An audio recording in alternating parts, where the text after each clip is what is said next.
Meantime, pro-lifers are still cautiously hopeful that the Supreme Court will overturn Roe v. Wade. Politico reports the draft opinion that was leaked last week is still the draft being circulated among the justices and that no votes have been changed. And joining me now is Lee Dickson, director of Right to Life of East Texas and founder of Sanctuary Cities for the Unborn. Mark, welcome back. Always so good to see you.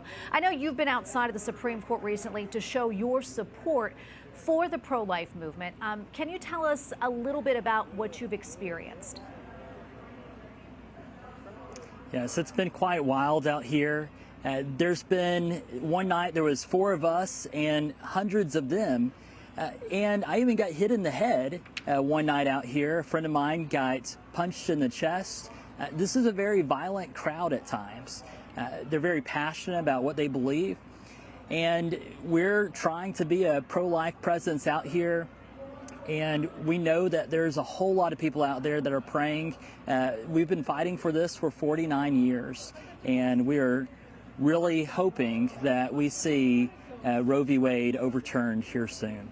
Mark, I want to go back to that. I mean, you mentioned that you and a friend were attacked while you were there. I mean, how do you stay strong during a time like this? Well, we know that Jesus said that we can expect these kind of things, that this is going to happen. We're dealing with a violent group of people. We're dealing with abortion is violence.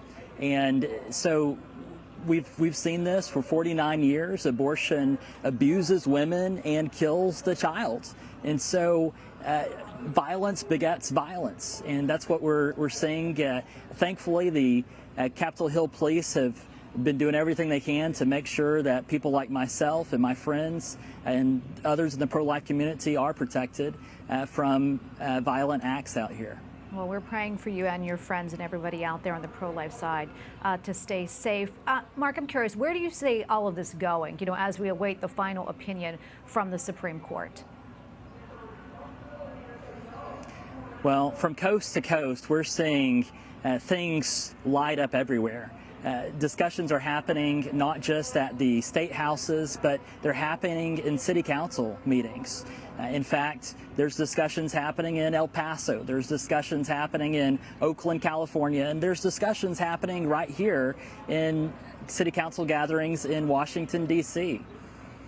So let's talk a little bit more about that. A D.C. councilman introduced legislation to make the nation's capital a sanctuary city, which in part would allow women to get abortions and to stop the district from investigating women coming into the city to get an abortion. Mark, your reaction to that?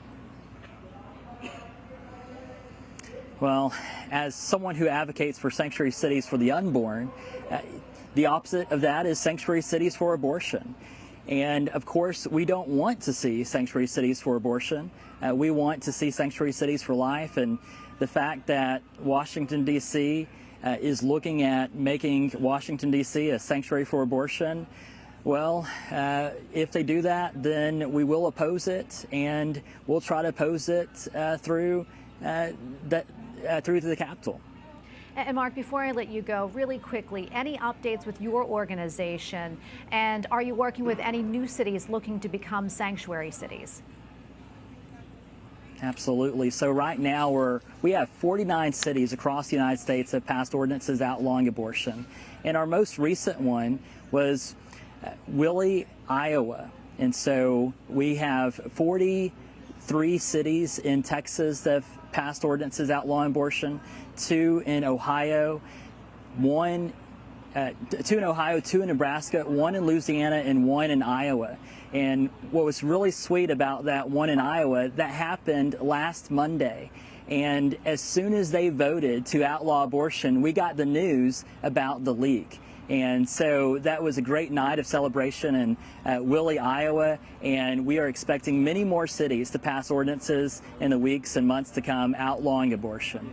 Well, Mark, thank you for all that you do and speaking with us today. We appreciate it. God bless you. Thank you.